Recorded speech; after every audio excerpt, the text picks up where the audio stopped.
Hi, welcome back to Chop's Garage. Thanks to everyone for all the comments on the last few videos, all the kind words. It's been absolutely brilliant. I do read all of your comments. I try and take the time to answer all of them as well. Really, really appreciate the feedback. Thank you so much. So moving on, it's Friday today, and I've put a few cheeky bids into BCA today because a few cars have gone out. So let's have a quick look at what I've bid on. I've bid on our Hyundai i20 1.4 Comfort. On a, what is that, an 59 plate. I always bid on the little Hyundais. I have to say, touch wood, I just never have any problems with them at all. They always sell well. They always seem to be reliable. I think the kind of people that buy the Hyundais from new tend to be the kind of people that look after them. And they've got those long warranties that you obviously need to service with the warranty to keep it valid. So I think that's as a general rule why they tend to be all right. So that is a 59 plate, 1.4. And I have bid £1,000 on that. I can't remember what the mileage was on it. Can't click in from this. BCA isn't the easiest site in the world to use, by the way, guys. They've got like two different things. They've got the online, and they've got the sales catalogues, and you can bid on the sales catalogue side of things, and it doesn't show there, but then it shows in the online. But in the online, you can't get into the detail of the car. Really weird. I don't know why it does that. But anyway, i20, everything I've bid on today is 3 or above, because again I haven't got time to do any real like repair work at the moment, and all the bids are a bit cheeky because I'm not desperate for stock, so they're a bit cheeky. So £1,000 bid on a 1.4 59 plate Hyundai i20, which I'd probably think is a 2995 car, or a little bit less, maybe 2795. Always bid on Fiat 500s when I see them, because obviously I work out of an Italian specialist's place, and they always sell well, and they're always popular little cars, first time cars.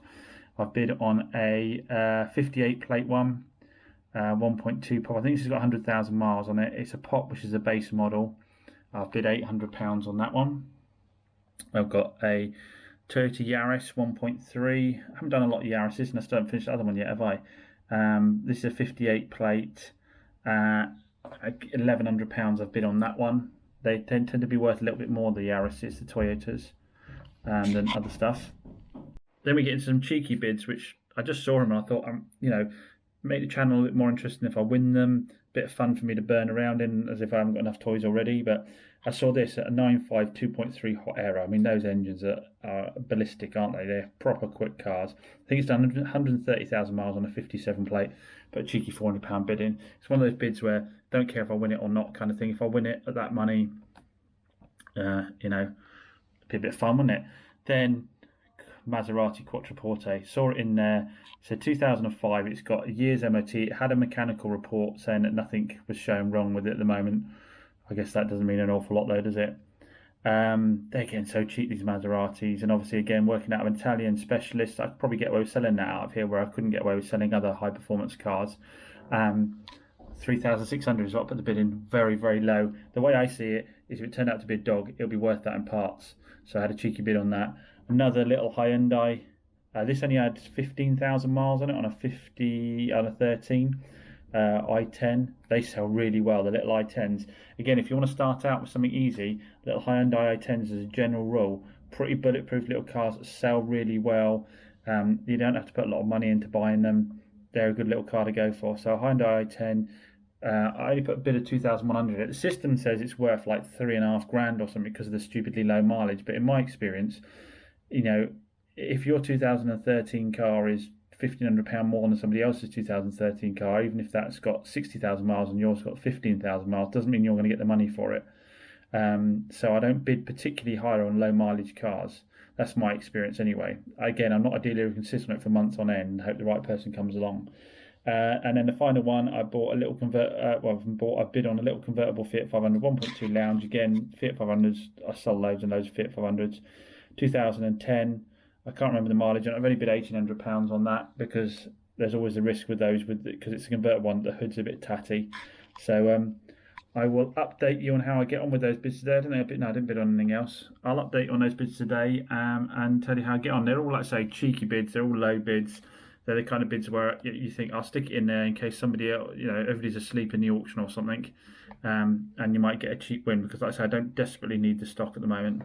Just check my lost bids a second. Let's see if that Hyundai's in there that everybody's commented on that I massively overbid on last time. Here we go. I bid 2,700, didn't I, on that Hyundai i10, and I said I've massively overbid on it.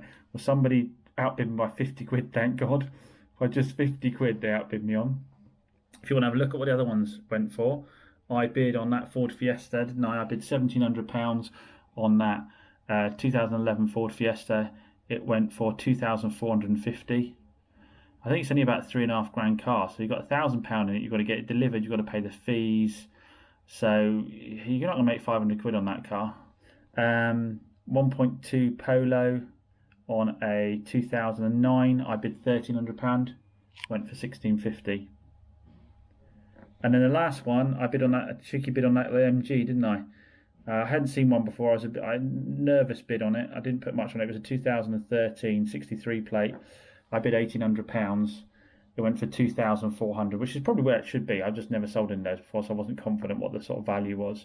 But Fiestas seem to be getting silly money at the moment. But that Hyundai, I really don't see how anybody's going to make money on that. I guess, again, if you're a dealer with a big enough car lot on it, and you get that delivered with fees, you're in what, let's say 3.5 grand. 2014, I guess you could 4,495 it and just sit on it for months on end. I just can't afford to do that. Anyway, that's it. We're bidding today, and I'll update you later on how we get on with it.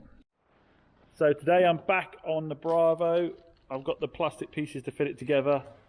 It's going to be a hell of a game, but at least I'm not having to do a clutch like Petey on a 159. Because they are a freaking nightmare. Aren't they, Petey? Are they horrible to do? Yeah, a little bit, but you know, the way it's okay. These things are beautiful 159 diesels, but they do eat their clutches. If you buy an older one, get that wallet open and get ready to be spending money, guys. Quick update, replace the cogs, all of the cogs in the Bravo Centre, and doesn't work. Still getting cold air on one side, warm air on the other side. We think it might possibly be the control unit now, because if we manually work it, we get warm air both sides.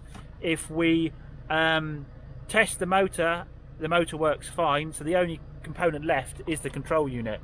So I've ordered another one on eBay, good used one. It's only cost £30. We're gonna have to give that a go and see what the score is with that.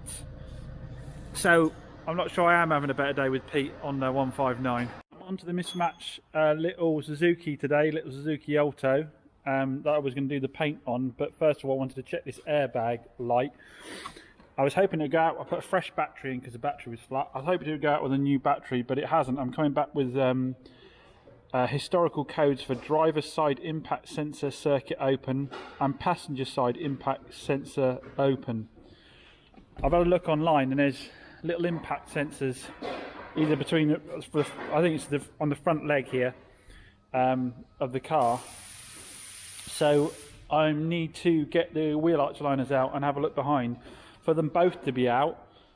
I don't know if someone's disconnected them or the wiring's mucked around with or something, but we're not going to know till we get in there. So get cracking, get the wheel off, get the wheel arch liner out, and find these little sensors. It turns out the little sensors are actually on the front chassis leg, so I've had to take the bumper off, but I'm going to have to do it anyway for painting. I found one here, and it says the code is saying that the left and right one are out, but there's actually not one on the other side of the car. There's only one. So I need to do a little bit more research today. It doesn't look like any snipped wiring or anything like that has come into play. So I don't know if it has definitely got left and right. The code's saying it has, but I don't know. Not always the case. So I've no idea how much these cost. I've no idea if our software is what needed to code it when we put a new one in. So this all is to be found out later on. I do seem to be buying trouble at the moment. I do need to get my act together and start getting better cars in, because I just don't have the time to be troubleshooting quite this much. Dacia's being picked up in the morning. Just need to give that a clean off before that's picked up. Petey didn't manage to finish the 159 clutch, but I think the customer got their money's worth out of the clutch. Properly worn. Trouble is, it's got a dual mass flywheel as well, so it has to be done at the same time. So you're looking at a couple hundred sorry, you're looking at about £700, I think, all in. It needs to have its clutch release bearing done as well, and the slave for the clutch is inside the gearbox, so there's no point not changing it over at the same time. So all in, an expensive job. Really nice cars, fly. These 2.4 diesels really properly fly, but unfortunately they are expensive to maintain. So it's time to say bye to the Dacia, everyone. It's just about to get picked up. The chap, lovely chap who's having it from me, he asked me to refresh the brake fluid, so I've drained the brake fluid, put new brake fluid in, checked the rear shoes, even though it passed its MOT, just needed wiper blades, front discs and pads. I did the front disc and pads, but he also asked me to check the rear shoes, which I did, which are absolutely mint, and I flushed out all the brake fluid, put new wiper blades all around it. And yeah, she's being picked up any minute now. 3,995 she sold for. Under the agreement, I provided a parcel shelf, which I didn't realise was going to cost me quite as much. It's cost me £100 for the parcel shelf. But he's a happy customer, and he's getting a great car for stupidly good value for money, I think. So bye to the Dacia, and turned out to be a great little car. So with the Dacia gone, it was time to crack on with the other projects. I know it should be the Yaris, but the lift wasn't, to be fair to me, the lifts weren't free first thing this morning, so I moved on to other stuff. Bravo's still in bits, waiting for those extra parts to get that heating system working. I've ordered, like I say, one of the motors now. I changed all the cogs out, it didn't work. I've got the motor coming, and I've got the climate control unit for the middle coming. I really hope I can get this ready for this guy. He's been super patient. Like I said, I charged him 150, didn't I, on top, explained to him that financially it didn't stack up to do the repair, but he wanted the repair done. So I charged him 150, but I'm now into about £80 in parts already, and probably nearly 8 hours labour. So again, that's the nominal contribution to something that's going to cost a lot more than that, but he's being patient, to be fair to him. The Suzuki Alto, as I spoke about earlier, it's got those codes up for the airbag, front crash sensors. I found the front crash sensor down the front on the chassis leg. I've ordered one of those, it was 20 quid. It does say left and right are gone, but I can't find one on the left hand side. A couple of the more experienced guys have told me that they normally only have the one, and that's just something in the software saying left and right. Well, hopefully they're right. I've got one on the way, 20 quid. I'll disconnect the airbag, disconnect the battery, leave it for a while, then I'll swap them out, put it back in again, and see what I come up with codes. But I probably won't get that till about Tuesday, Wednesday now, so that's on hold for the moment. Again, I don't want to spend any... I made the mistake, and again, you guys are learning from my mistakes. I've made the mistake of throwing myself into stuff like this now, painting the bumpers, because I've got that paint made to match the fade, paint the bumpers, clean the car, put it in for an MOT, do all of those things, and then find out that a problem like that's completely stumped me and I've got to put it back through auction as faulty anyway. So I'm learning a lesson on that. Don't put any money into them until I know they run and drive well. So following on from that, the Ford Ka, now you all said to me, James, I asked a question, should I just sell it on as it is, shall I do a bit of work to it? And you all said, well, at least get it running and driving, sort out that broken suspension. So I did listen to you. I did mean to video it, but the camera ran out of power and I really needed to crack on because it was kind of blocking the workshop with it off. So I changed the inner tie rod, I think some people call them a dog bone, don't they? The drumstick, and the trap rod end. Swap those out, straight as you like now, absolutely straight. It's not a difficult job to do. I know it's scary when you see a picture of a car with its wheel turned in like that. But you've got to bear in mind, the only thing stopping from wheel from turning like that is a little trap rod end, which is like a £10 part, £15 part. On this occasion, it'd broken the inner tie rod, so the bit between the trap rod and the steering rack. Again, that was only like a £30 part, and with basic tools, I was able to swap them out on a jack stand, on a jack. It wasn't a problem at all. It took me about 20 minutes to do it, and you know I'm not a massively experienced mechanic or anything like that. About 20 minutes to do it, and we've got a car that steers fine. The wheels both look straight. Obviously, I will get this in and get the tracking done on it, but as a basic way of getting it set up right, when you take the old trap rod end off, count the amount of turns it takes you to take it off and put the new one on for the same amount of turns. So in this occasion, it took 20 turns to take the old trap rod end off, 20 turns I put the new one back on, and we're looking pretty straight. So the car is movable now. Next step, as I said, before we put any money into it, we need to know, will it run and drive? Because we could still have problems with the clutch, the gearbox, the throw-out bearing. We could have issues with the suspension, with the brakes, simple things like the dash. We don't know any of those things, so let's get the keys for it. I don't know if the battery's charged up or not. We might have to jump it, but let's get the keys for it and see if we can get it started. So keys in, dead as a dodo. Let's go and get the jump pack. Interesting, I haven't put the jump pack on. I just noticed the terminal was loose on the battery. Sometimes when you've got absolutely nothing on the dashboard at all and it won't turn at all, don't necessarily assume the battery is completely dead. This terminal was loose. I don't know what it is about the Fiat 500 platform, Ford Ka this year. What it is with this model, sorry. These terminals seem to get loose all the time. I don't know why. They just seem to work their way loose. So I've been called out to a number of 500s I've sold in the past. They go, oh, the battery's dead in it, and you've gone along and that terminal's just loose. So you have to really tighten down these 10mm bolts on it. Let's see if it does actually have enough power to start off that. Yeah, it does. See, it wasn't the battery being flat at all. It was just the fact the terminal was loose. Always check the obvious stuff, eh? So here's a reminder, 34,000 miles, 1.2. Now I've done a lot of 1.2s and I can tell you, that is sweet. That is sweet. That engine is running exactly as I'd want to hear a 1.2 running. Because obviously it's the same 1.2 in the Fiat 500. It's actually a Fiat engine. They put Ford on it, but it's actually the Fiat 1.2. The old fire engine they've had since the 1970s and just kept adapting. They're bulletproof little engines. I've had them with stupid miles on. This sounds, you know, considering it's cold, sweet as a nut. Have a quick look at the back. No fumes, anything coming out there. Let's take it for a little run and let's see where we are. See how well it steers. Excuse me putting you up in the air for a minute or two. Yeah, let's see how it runs, how well it steers on the basic tracking setup I've got. As I said, that isn't the actual correct setup. It will go in for tracking, but this is enough to get it moving. Oh, get the seat back a bit. All my dials are working. Check some obvious stuff. Stereos, yeah, stereo's working. Off, so we didn't get done for copyright. Check we've got blowers. One thing to check if you ever get one of these is check that the blowers are working, because the flaps behind the dash can go quite a lot on these as well, and that's another nightmare to do it. Right, we've got aircon on this one. Let's see if that kicks in without the clutch making a racket. We've got no light coming on the aircon. Let's have a quick check.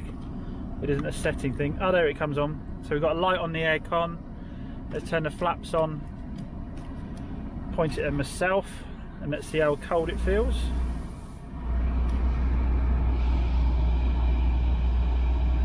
Oh, that's nice and cold. Nice and cold, and I can hear the clutch kicking in on the aircon. Yeah, super quiet inside the car. Let's go for a little run. It's going to beep at me no doubt because I haven't got my seatbelt on. This is revving cleanly.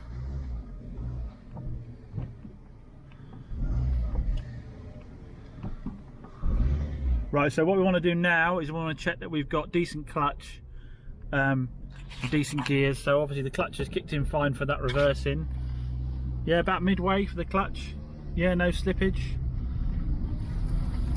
And now we're looking for, have we got any throw out bearing noises? So we've got any grumbles? No, no grumbles from the throw out. It's braking okay. Into second, see how she steers.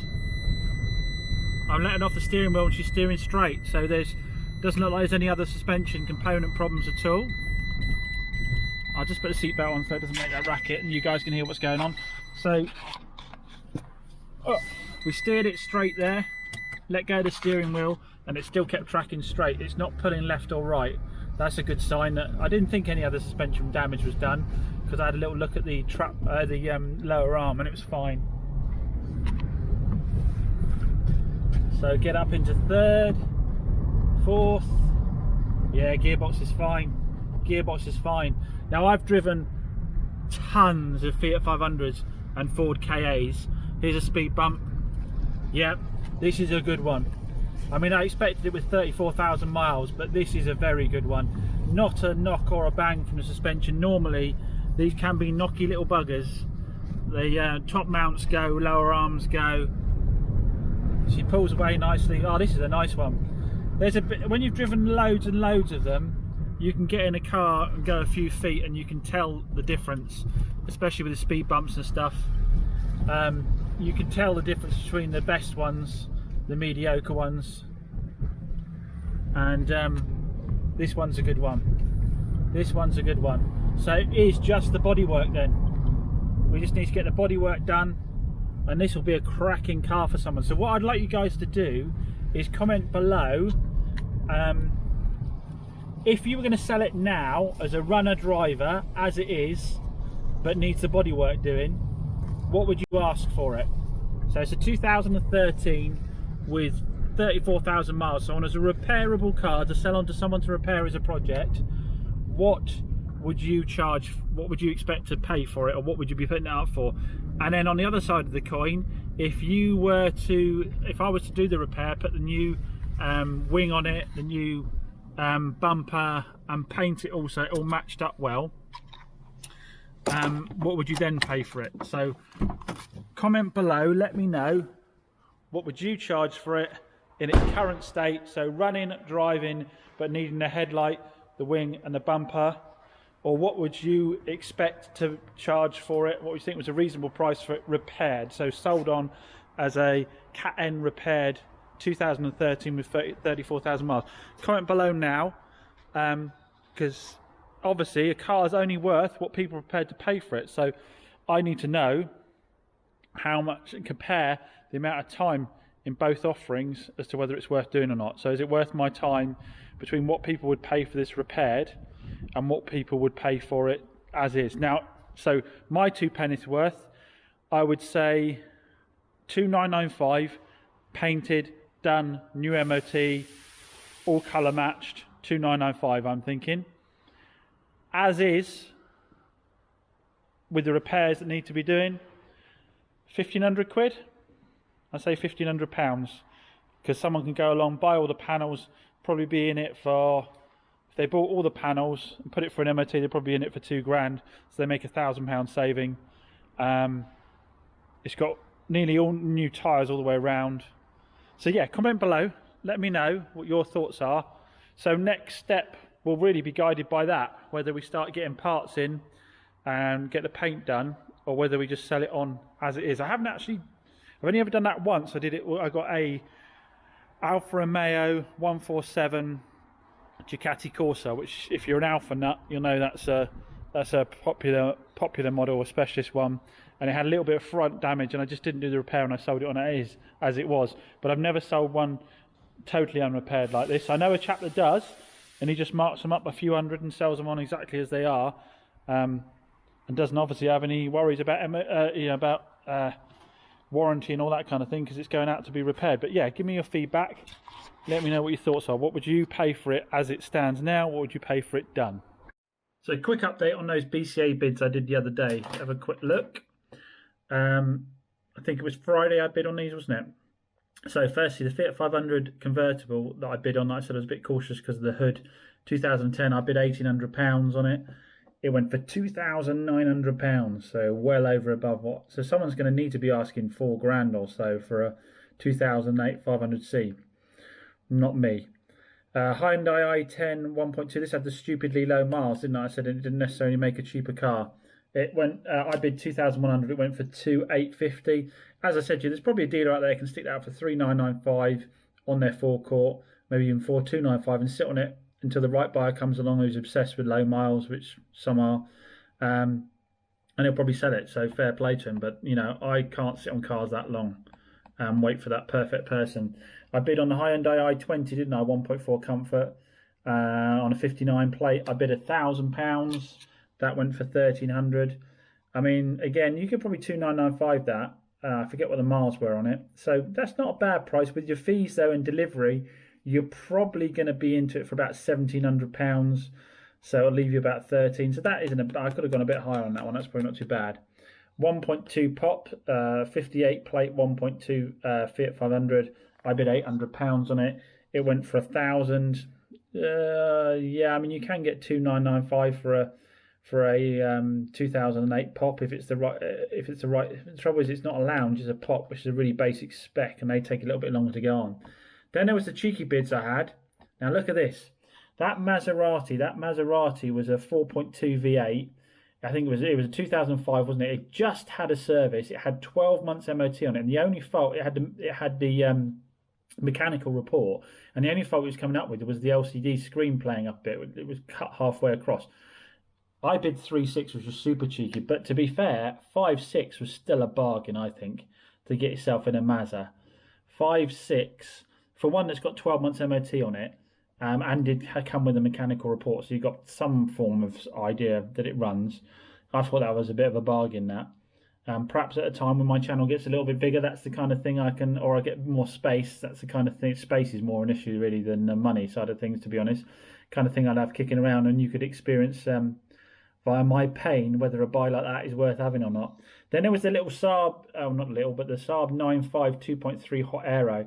They're just beasts, those things. They are torque monsters. They fly, but they are not worth an awful lot. I mean, I bid £400 on it. It was 130,000 miles. It went for £1,000, which if you're buying it for yourself to run around in, after you've put fees in delivery, and again, you're going to be about £1,400 into a 57 plate Saab with 130 odd thousand miles. Retail wise, that doesn't make sense in my mind. But personally, for yourself, it makes sense. Nice little toy. And then we get into the stuff I bid on the other day, which was that Hyundai that I overbid on, but somebody decided they wanted it more than me. So thank God for that, because that was too much. In terms of what I won, I don't think I've covered that with you yet, guys. So let me just quick purchases. I have overpaid a bit for a car. I won this Toyota Yaris 1.3 VVT SR. It's a 58 plate with 1,100 miles. Now I run cars through Auto Trader and see what the recommended retail is for them before I buy them. It said for this £4,000, and I thought, well, perhaps the SRs are super popular models or something like that. I didn't do enough research. I don't think I see dealers selling them for £3,000 as a general rule. I mean, I'm going to be asking 2.5 for this one. I think it's condition 4, which means it is going to be scuffed and bumped somewhere along the line. It did have a brand new MOT on it, and it does come with some service history on it, so I think it's probably worth £2,500. By the time I've paid fees on that, it's about 1,200. By the time I've got it a black bush as well, which means it's going to cost me £200 in delivery. I'm going to be about 1,500 quid into it. So I'm hoping I don't need a lot to it up for 2.5. 2.5 minus the VAT on margin sales plus 100 quid of consumables. I might make 700 quid out of it. Hopefully it's a case of wash it, stick it out. I'm not going to spend ages doing body work on it at that kind of price point, depending on how bad it is when it comes in. I'm going to be interested to drive it though. One thing I'm liking about this job is I'm getting to drive all the small cars, so I can give people a proper opinion of all of the small cars, basically, in the sort of sub £5,000 mark. This is the 1.3 VVTi SR. I think they've got about 100 brake horsepower. It might be a bit of fun. I do like my small little roller skate cars. You know that. I love thrashing small little cars that cost you peanuts to run. So that's what's happened with the bidding. That is coming in on Monday. So I will do a walk around video with you on Monday, and we'll see how much more trouble I have bought myself, because I've now got the Ford KA to get done. I've got the little, what is it called? Alto to get done. I've still obviously got the other Yaris with the clutch to get done. So I've got plenty of projects on the go. I am going to be releasing a video soon on the 106 Rally, because now I know it's a runner driver. We're going to show you how we can tart up that really bad lacquer. I guarantee you, by the time you see what I managed to do with the car that looks that tired and old, you'll be very impressed with how that comes out. But I will go through the processes of how I do that, make it look good. I'm going to use household products, nothing special. We're not going to paint it. I'm going to show you how you can make the peeling lacquer look good without paint, and we're going to clean the interior up. As I said to you before, I'm not going to do a full restaurant at the moment because I've got too much on, and I want to just go out there and enjoy thrashing that little 1300. So as always, thanks again for watching. Really appreciate all the comments. Please consider subscribing if you haven't done already. It's only going to help us do bigger and better things with the channel. If you need help, advice, stick it in the comments. As you see, I answer all the questions I can, and learn off my mistakes if you're looking to have a go with it. Thanks everyone. Cheers.